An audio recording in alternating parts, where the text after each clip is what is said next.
on a changé de décor. On est à côté de Sarah Tatouille pour la recette du matin. Heureusement qu'ils sont partis les rugbymen. Là, t'as vu les bestiaux parce que ça mange. Je pense qu'il aurait fallu prévoir double ou triple ration.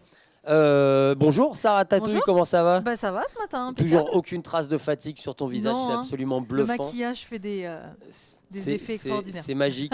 Alors, 4e journée ici pour la foire de Brignoles. Qu'est-ce que tu m'as pas attendu? Tu as déjà commencé à travailler en coulisses. Un petit peu.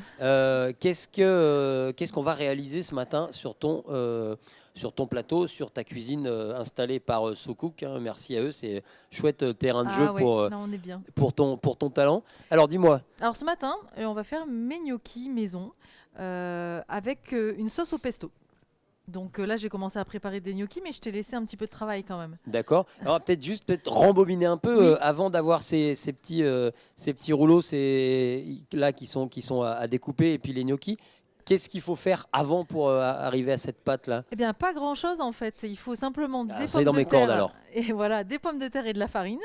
On fait cuire les pommes de terre donc directement départ eau froide avec du sel, à peu près 20 minutes, le temps que le couteau rentre dedans. Une fois que les pommes de terre sont cuites, on les épluche à chaud, on les écrase avec un presse-purée à chaud également. Et on intègre la farine. Alors pour les doses, c'est facile à retenir. Si on prend par exemple 500 g de pommes de terre, on va diviser par 2 et on va prendre 250 g de farine. Donc tout simple, c'est bon pour retenir. Jusque-là, je gère. Voilà. Après, bon, moi je mets des gants, mais ça m'évite que la pâte colle.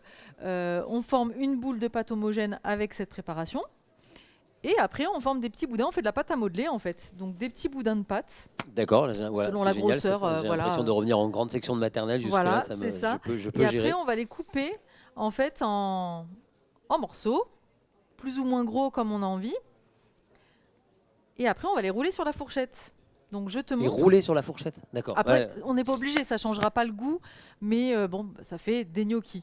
Ça forme le petit creux qui fait que quand on met avec de la sauce reste un peu dedans. La sauce vient boire, le gnocchi voilà, vient boire. Voilà, c'est un peu comme les pâtes, elles ont différentes formes pour certaines sauces.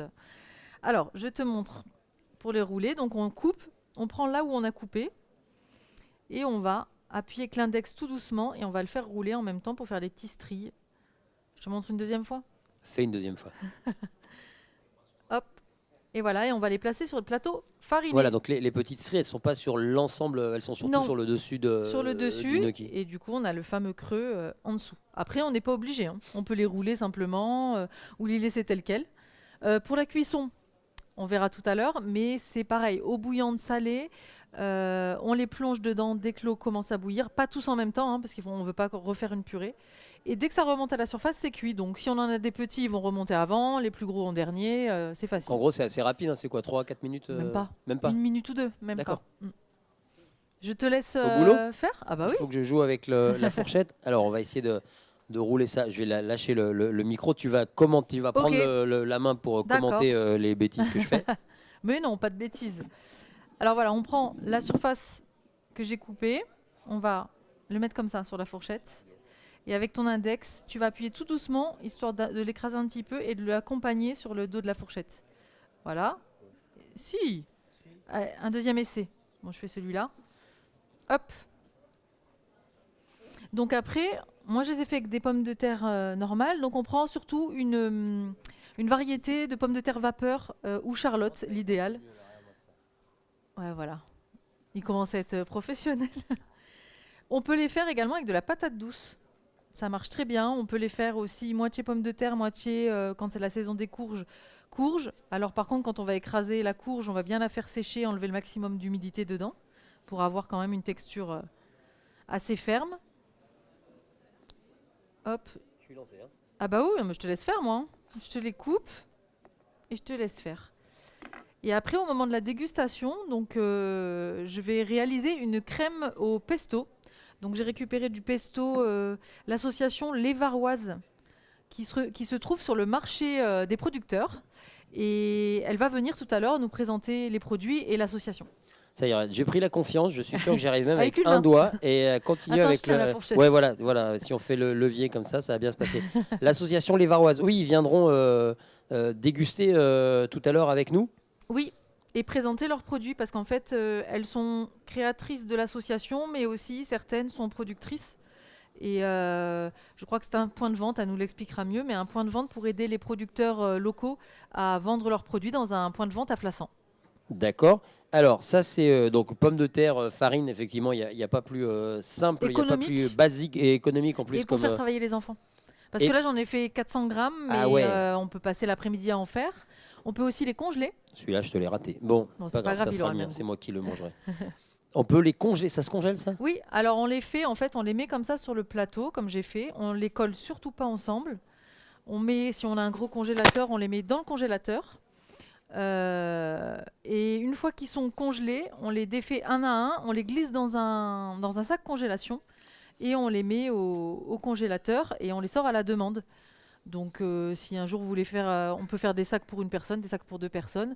Il y a juste à faire bouillir l'eau de la même manière, sans les faire décongeler, de les plonger congelés et remontrer à la surface dès qu'ils seront cuits.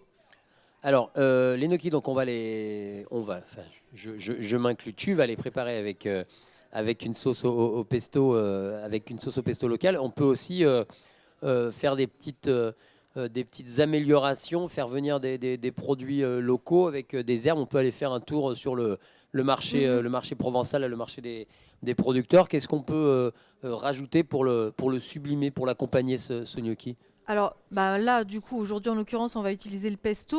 On peut très bien faire une sauce bolognaise, une sauce tomate, avec les premières tomates qui arrivent. On peut les faire simplement avec de la crème et les premières courgettes aussi. Il y a plein de solutions. C'est vraiment comme on aime, hein. Moi, j'aime bien les faire quand même l'hiver avec une bonne sauce gorgonzola et juste un petit peu d'épinards. D'accord. Et avec beaucoup de parmesan. D'accord. Et quand on est en saison, rajouter quelques feuilles des grosses feuilles de basilic, bien fraîches pour mordre dedans, rajouter de Comme je dis, il faut tourner autour des saisons et adapter la recette basique avec les saisons qui arrivent. D'accord. Qu'est-ce que tu es allé faire un tour au marché ce matin dans j'y vais tous les matins. Oui. Qu'est-ce que bon là peut-être pas les pommes de terre, ça vient pas de là-bas, mais qu'est-ce que tu as repéré pour les jours à venir? J'ai repéré. Qu'est-ce que j'ai repéré? Donc j'ai pris des tomates. D'accord. Ça y est, les premières tomates. Les premières tomates arrivent, premières courgettes. Il y a des artichauts, des petits pois aussi. J'ai repéré les petits pois, peut-être pour faire un petit velouté de petits pois la prochaine fois. Le velouté d'asperges, il faut que je l'essaye. Le velouté d'asperges de hier, on en reparlera. Il faudra que tu goûtes le velouté de petits pois. C'est le même principe en fait, mais c'est vrai que du coup, au fil des saisons, on change les légumes et on mange des légumes différents et de saison et locaux. D'accord. Surtout. Et après, j'ai repéré de la crème de marron, j'ai repéré plein de choses, de l'anchoïa, de la crème d'anchois. Il y a du miel, il y a du banon. Il va y avoir la farine de pois chiche aussi, des trabeaux qui vont arriver demain. Ah oui, le banon, il est venu, hein, on l'a vu sur le plateau. Alexandre, la ferme du Petit Noé là, dans les Alpes de Haute-Provence, on peut faire plein de choses avec le banon pané, l'incorporer à des tartines comme tu as proposé hier. Et tout à l'heure, je vais faire justement des soca garnis avec la crème d'artichaut à la truffe du bar à truffe qu'on trouve au hall gastronomie et quelques copeaux de salaire aussi qu'on trouve dans le hall gastronomie. J'essaye un peu de mélanger un peu tout ce que je trouve sur la foire. Ouais, venez nous retrouver. On va lancer un appel. Venez nous retrouver là. Le plateau, il est sur le stand, il est sur le hall gastronomie. Déjà, c'est l'occasion de voir Sarah cuisiner en direct. Et puis, après, une fois qu'elle a fini de cuisiner en direct, on déguste. C'est quand même plus agréable sur les coups de 11h40, 11h50. C'est ça. On déguste, on partage. On fait des retours, on échange des recettes. Hein. Les gens viennent nous voir, viennent te voir pour quelques astuces, quelques conseils, quelques améliorations. Tiens, en parlant de conseils, de recettes, on va peut-être faire un coup d'éclairage sur le petit bouquin que tu as sorti il y a quelques semaines avec... Non, samedi, pour l'ouverture de la foire. D'accord, oui, c'est vrai. Voilà, on a fait le lancement samedi pour l'ouverture de la foire. Donc, ça s'appelle Goûter la Provence verte, les 4 saisons.